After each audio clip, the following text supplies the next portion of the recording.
नमस्कार मंडळी. सगळेच व्यवसाय करतात, मात्र त्यातले काहीच जण असतात जे यशस्वी व्यवसाय करतात. MEA अर्थात मराठा एंटरप्रेन्योर असोसिएशन प्रत्येक मराठा व्यावसायिकाला त्याचा व्यवसाय कसा यशस्वी बनवता येईल यासाठी मदत करत असते. आणि त्यामुळे यंदाही MEA आयोजित करत आहे एक इंटरनॅशनल बिझनेस एक्सपो. आणि या एक्सपोचा अभिमानास्पद भाग म्हणजे आज आपल्यासोबत उपस्थित आहेत मल्हार माची जलसृष्टीचे सर्वेसर्वा माननीय श्री राहुल मुरकुटे साहेब. नमस्ते मॅडम. नमस्ते, स्वागत आहे सर. सर मॅडम, खरं तर मल्हार माची जलसृष्टी याने पुण्यामध्ये महाराष्ट्रामध्ये एक वेगळं नाव निर्माण केलं आहे. प्रत्येकाला वाटत असतं की आपण कधीतरी तिथे भेट द्यावी.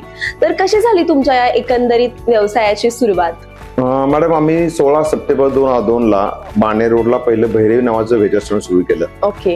त्यानंतर ऑलरेडी वडील आमचे शेती व्यवसायामध्ये आहोत. आज आपण ज्या ठिकाणी बसलेलो आहे भैरवीमध्ये, ही भैरवी म्हणजे आमचं शेतीची जागा होती. तिथं आम्ही हॉटेल सुरू केलं. नंतर वडिलांनी मग एक 90-95 साली मल्हार माचीची जागा घेतली शेतीसाठी. मग हॉटेल व्यवसायामध्ये ऑलरेडी होतोच, काय करायचं, मग तिथं आपण बाबा एक छोटं फार्म हाऊस करू. फार्म हाऊसची संकल्पना ती हळूहळू रिसॉर्टमध्ये कन्वर्ट झाली. अशा पद्धतीने एक 15 ऑगस्ट 2014 ला मल्हार माची स्टार्ट झाली. ओके. खरं तर ज्यावेळेला एक शेतकऱ्याचा मुलगा व्यवसाय करतो त्याला बरीचशी रिस्क वाटत असते आपल्याला, कारण व्यवसाय करणं आणि तोही हॉटेल क्षेत्रात, कारण क्वालिटी असेल किंवा क्वांटिटी असेल आणि ट्रस्ट असेल, ह्या सगळ्याच गोष्टी एकंदरीत या सगळ्या गोष्टींचा विचार करावा लागतो. तर ज्यावेळेला तुम्ही सुरुवात केली 2002 ला, तर कुठे अशी भीती नाही वाटली का? कारण हे होईल का, काय होती त्यावेळेला परिस्थिती? बाणे रोडला भरपूर त्यावेळेस मोजकेच रेस्टॉरंट होते आणि त्यापैकी बरेचसे रेस्टॉरंट जे होते ते नॉनव्हेज बार होते. बाणे रोडला आम्ही जे पहिले भैरवी नावाचे व्हेज रेस्टॉरंट होतो, तर सुरुवातीला असं वाटलं की खूप सोपं आहे हे, पण वास्तविक पाहता ज्यावेळेस सुरुवात केली आणि 6 महिने गेले, त्यानंतर या व्यवसायातले चॅलेंजेस समोर यायला लागले. आणि सुरुवातीचे 2 वर्षाचा काळ, हा 2 ते 3 वर्षाचा काळ हा खूप कठीण होता. पण त्याच्यामध्ये वडील खंबीरपणे पाठीशी उभे होते. त्यांनी चांगलं मार्गदर्शन केलं व एक सपोर्ट त्यांनी, आणि आजही ते माझे बॅकबोन आहेत, त्यांनी सपोर्ट केल्यामुळं या व्यवसायामध्ये थोडंसं स्थिर स्थावर होत गेलो. आणि सुरुवातीपासून त्यांचं एकच वाक्य होतं की क्वालिटीमध्ये कॉम्प्रोमाइज आपल्याला करायचं नाही. आपल्याला 2 पैसे नाही भेटले तरी चालेल, पण ती क्वालिटी आपण सातत्य टिकून ठेवायचं आहे. तो एक शिदोरी ती पाठीशी ठेवलेली होती आणि त्याप्रमाणे वाटचाल सुरू केली होती. सर, ह्या इतक्या वर्षांच्या प्रवासात असा कुठला टर्निंग पॉइंट आला जिथे असं वाटलं की एक चांगला बदल झाला? मल्हार माची मॅडम, आम्ही म्हणजे आमच्या मुरकुटे फॅमिलीसाठी सांगायला हरकत नाहीये की ज्यावेळेस मल्हार माची रिसॉर्ट आम्ही सुरू केलं 15 ऑगस्ट 2010 ला, त्यावेळेस आम्हालाही वाटलं नव्हतं की मल्हार माची अशी या वेगळ्या लेवलला जाईल. पण 2 वर्षामध्ये साधारणतः 2010 आणि 2012 मध्ये आमच्या लाईफ मध्ये टर्निंग पॉइंट आला आणि मल्हार माचीने टोटल एक वेगळं रूप धारण केलं. खूप चांगल्या पद्धतीचा रिस्पॉन्स आम्हाला त्या ठिकाणी भेटला. 2012 सालीच आम्ही जलसृष्टी रिसॉर्ट जे आहे त्याचं काम सुरू केलं आणि साधारणतः 1 जानेवारी 2014 ला आम्ही जलसृष्टी रिव्हर आयलंड रिसॉर्ट, जे की महाराष्ट्रातलं पहिलं रिव्हर आयलंड रिसॉर्ट आहे. ओके. आपण आतापर्यंत समुद्रामध्ये जाऊन राहिलेलो आहोत, नंतर रिव्हर याला तळ्यामध्ये जाऊन राहिलो, पण हे जे आहे हे प्रॉपर रिव्हर आयलंड रिसॉर्ट आहे. तर ते महाराष्ट्रातलं पहिलं आहे. कुठे आहे हे जलसृष्टी रिव्हर आयलंड जे रिसॉर्ट जे आहे, जी मुळा नदी जिथून सुरू होते त्या मुळशी धरणाच्या पुढे आले की जामगाव मध्ये हे जलसृष्टी रिसॉर्ट आहे. अच्छा, ओके. सर, खरंच ह्या नवीन कॉन्सेप्ट घेऊन तुम्ही नेहमीच येत असता, तर मला विचारायला आवडेल की आपलं असं वेगळेपण काय आहे? कारण ज्या वेळेला काहीतरी नवीन आपण समाजाला देत असतो त्यावेळेला त्याच्यात वेगळेपण असणं तितकंच महत्वाचं असतं. याच्यामध्ये मॅडम, तुम्ही जर आतमध्ये ऑफिसमध्ये आलात त्यावेळेस बाहेर तुम्ही 3 बोर्ड पाहिले, ते मला माहित नाहीये, पण आमचे काही तत्व आम्ही सांभाळलेली आहेत. त्या तत्वामध्ये ना, त्याच्यामध्ये पहिलं तत्व जे आहे आमचं की वसुदैव कुटुंबकम, हे आमचं सगळ्यात मेन तत्व आहे. दुसरं तत्व जे आहे आमचं अतिथी देवो भव. तिसरं नंबरला आम्ही आहे समान सन्मान. या 3 तत्व आम्ही सांभाळलेली आहेत.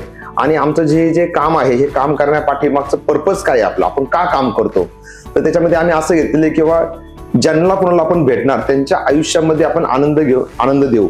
म्हणजे मल्हार माचीमध्ये जो कोणी कस्टमर येईल त्याच्या आयुष्यामध्ये एक चांगला आनंदाचा क्षण आपण निर्माण करायचा.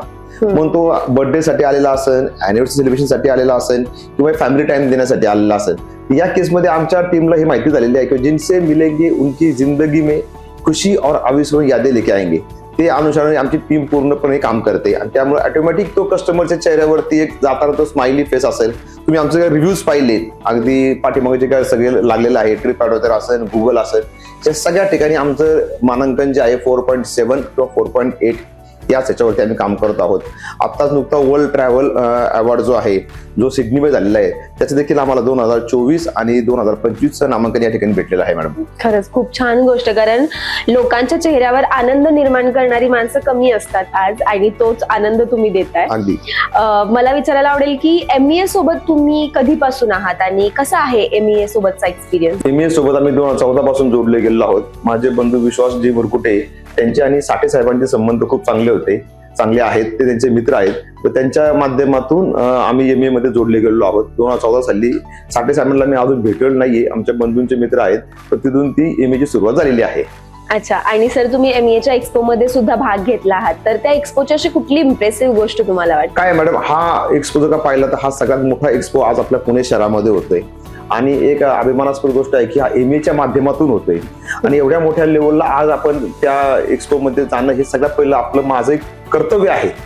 आज मराठा एंटरप्रेन्योर असोसिएशन मध्ये आपण मेंबर आहोत आणि त्याचबरोबर आपल्या एक्सपोसाठी आणि आपल्या समाजासाठी जर का हा एक्सपो होत असेल तर निश्चित माझं कर्तव्य पहिलं आहे की त्या एक्सपो मध्ये पार्टिसिपेट होणं आणि चांगल्या लेवलचा स्टॉल त्या ठिकाणी तयार करणं व पुणे शहरातून जे कोणी वेगवेगळे घटक वेगवेगळे जे काही लोक त्या ठिकाणी व्हिजिट करतील तर नक्की त्यांना एक आपल्या MEAचा एक्सपो हा नक्की त्यांना आवडेल व त्या जाताना ते नक्की काहीतरी चांगली माहिती त्या MEAच्या एक्सपोतून घेऊन जातील एवढा आम्हाला कॉन्फिडन्स आहे. व जी आज MEAची टीम ज्या पद्धतीने काम करते, म्हणजे आज त्याच्यामध्ये माझे जे काही जवळचे मित्र आहेत, साठे हे असतील, वास्तुशास्त्रवाले जे सिद्धांतजी साठे असतील, शेखरजी ढमाले आहे, त्याबरोबर आपले जे काही MEAचे गायकवाड साहेब आहेत, विक्रमजी गायकवाड, आमचे दाजी आहेत, आमचे तुपे दाजी, त्यानंतर अरुण अप्पाजी आहेत. ही जी टीम आहे ही दिवस रात्र अहोरात्र कष्ट करते का, तर फक्त हा एक्सपो सक्सेस करण्यासाठी.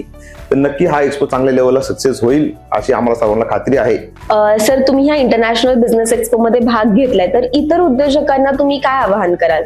माझा स्टॉल नंबर जो आहे तो D4 आहे व MEAचा इंटरनॅशनल बिझनेस एक्सपो मध्ये माझं संपूर्ण पुणे नाही तर महाराष्ट्रामधील सर्व तरुण उद्योजकांना आव्हान आहे की त्यांनी देखील या एक्सपो मध्ये स्टॉल बुक करावा व आपले जे काय चांगले जे काय प्रोडक्ट आहेत किंवा आपण जे काय सर्व्हिसेस देतो आहोत त्या संपूर्ण महाराष्ट्राला कळाव्यात हे मी सर्व तरुण उद्योजकांना या ठिकाणी आव्हान करतो व या स्टॉलमध्ये सर्वांनी व्हिजिट करावी असं माझं सर्वांना आव्हान आहे.